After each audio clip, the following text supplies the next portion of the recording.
So, raise your hand if you haven't interacted with an AI in the last 6 months.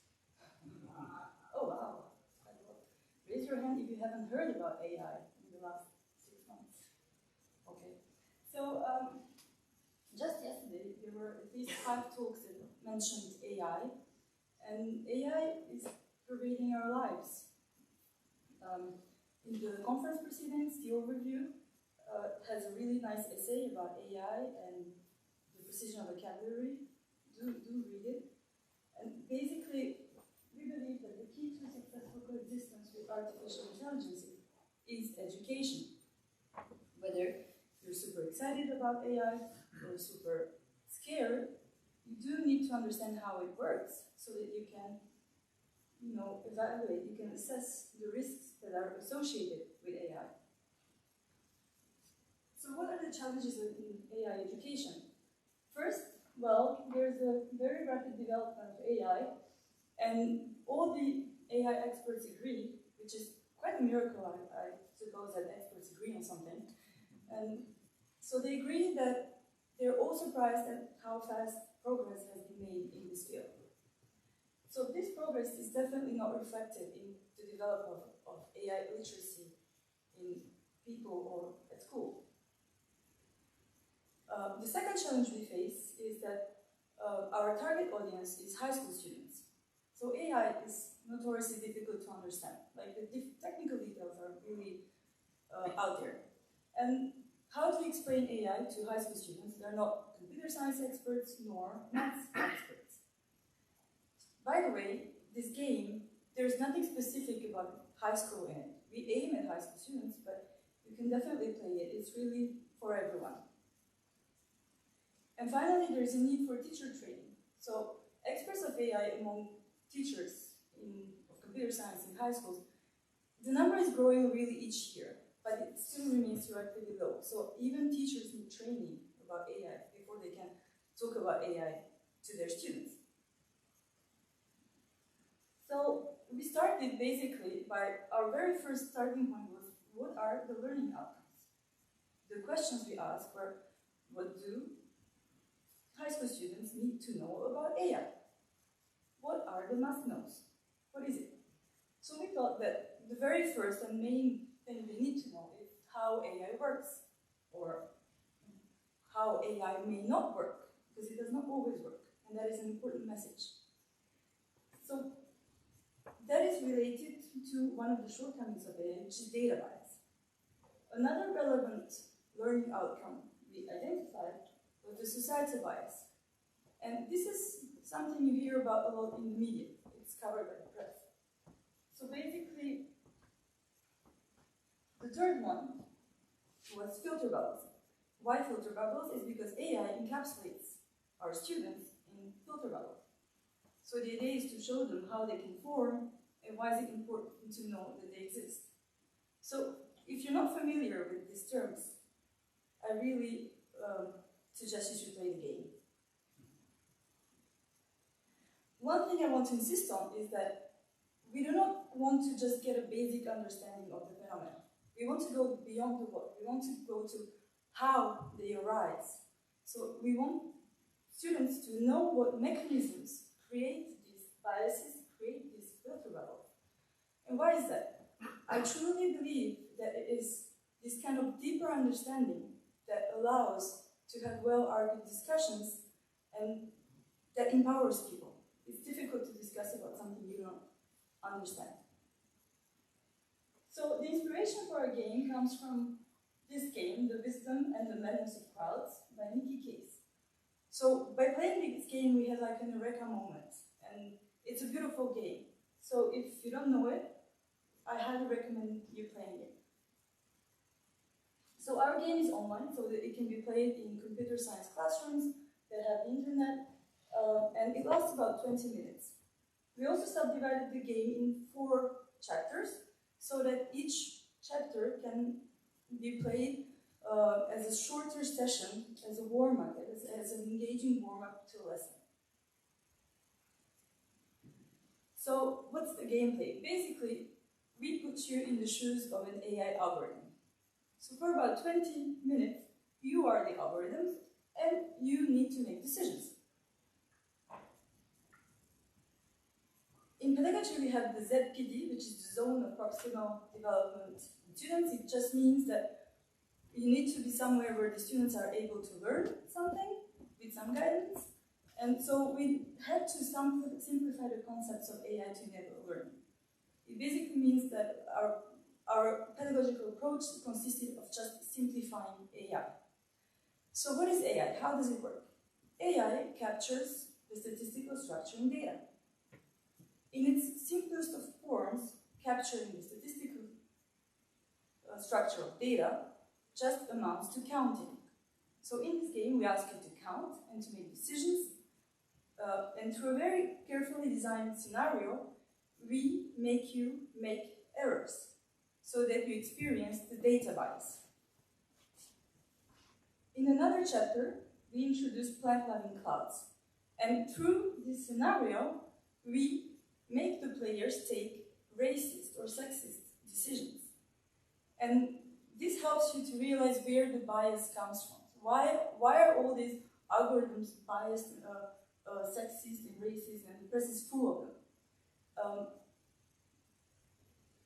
So the nice thing about this is, for a while we were very, we've been thinking about these issues for years now, and it was a really hard problem to talk about these sensitive issues. It's gender-related, race-related, and we didn't want to hurt anyone's feelings. So it was really difficult to go, explicitly on this subject. And going through this metaphor, using this metaphor, it's really helpful to help students identify. It does not single out a particular race, or it doesn't specifically, it names things, but in a very, very careful way. Okay, so to see whether the game works, we did 2 questionnaires, one before playing and one after playing. And so there is a glimmer of hope. 80% of the teachers say they do know how AI works. When we talk about the main shortcoming of AI, which is the AI biases, this number drops to 2/3. So 2/3 of the teachers have heard of AI bias. And finally, if we talk about filter bubbles, it's less than half that have heard of filter bubbles. With students, these numbers are a bit lower, obviously. So 1/5 of the students think they know how AI works. A little less than this number, but the majority of the students have heard of AI bias, and it's only 1 student in 10 that has heard of the term filter bubbles. Our post-questionnaire, the main result is that 3 out of 4 players feel that have learned enough or a lot. So bear in mind that the number of responses in the post-questionnaire is smaller than the number of responses in the pre-questionnaire. However, when the number of students saying they know something about AI increased from 22% to 72% after playing the game. One teacher even said about filter bubbles, he said, "J'ai appris ce que c'était, merci." So he basically thanked us for teaching him what filter bubbles are. So we asked then the players to grade us, so they gave us grades. And the teachers were nicer to us, so they gave us a 5.4 out of 6, which is traditional in Switzerland, and the students gave us a 4.9. So you can see here that the teachers were always polite, so even when they did not like the game, they gave us a passing grade, but the students were not a standard. So we got a 1.5 and a 2, and by analyzing the results, basically, we did frustrate some players. In the game, you always have to take a decision between 2 choices, and in some cases, the players felt like neither response corresponded to the one they wanted to give. So they felt quite frustrated and wanted to say something else. And this is really related to the main criticism we had for our game, which was kind of the lack of interactivity. And this balance of content delivery and player action is quite difficult to get, because we do want them to learn a lot of things in a short amount of time. When asked about the main take-home message, which is, so the last chapter asks us a question about, whether algorithms can make mistakes. This is our main take-home messages. AI algorithms can be wrong. It's not always correct. You don't have to trust the machine. So basically, this number went from half of students in the beginning that thought that algorithms were never wrong, and then this number, after playing, there was only one single student who still believed that this is true. However, for the other concepts, the learning was not as efficient. It was always more than half, but it was not as efficient as for the main take-home message. So we need to also kind of work to increase the learning. And finally, our students, some of them have never touched the mouse. So they're really more into mobile phones. So we definitely need to try to make our game more mobile friendly. So to wrap up, our game has been played by over 500 teachers and students. I do believe that the hype around AI helped us quite a bit. The experience is enjoyable and the learning is effective. And if you want to play the game, this is the QR code to the website. Although, try to not play it on your mobile phones, please, because it's not as nice as on a tablet or on a laptop. If you have any suggestions, questions, do email me. I'm sorry I have not included a QR code for my email address because it's quite long. But thank you for your attention.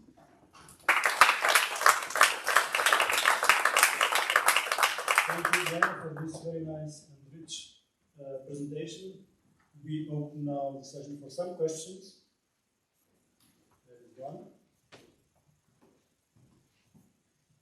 Hi, thanks for the talk.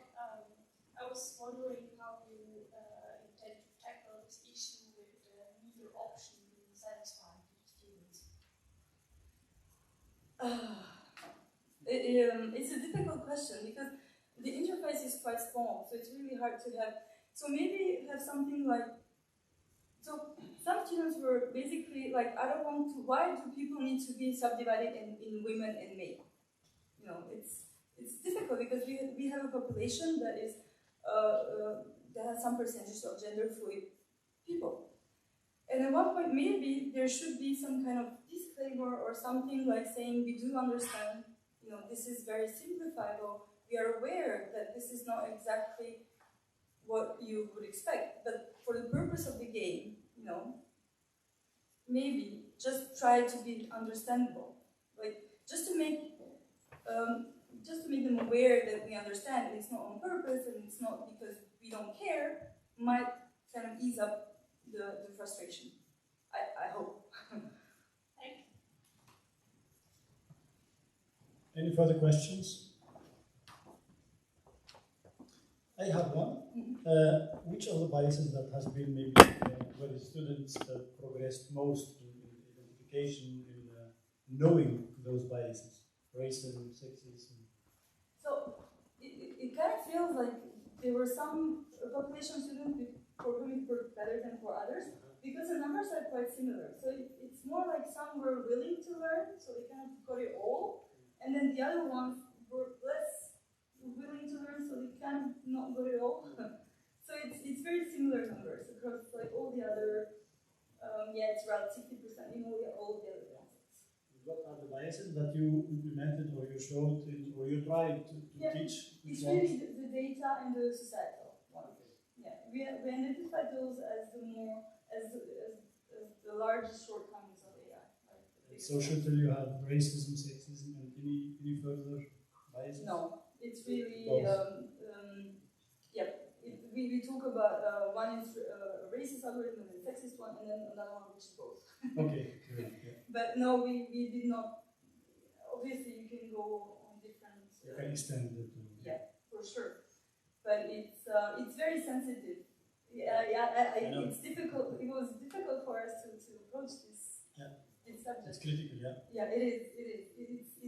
And the population. I mean, this age is a bit fragile as well, so it's sensitive. But I think you should pursue and insist. Yeah. Yeah. Thank you very much. Huh? Thank you. Thank you. Thank you.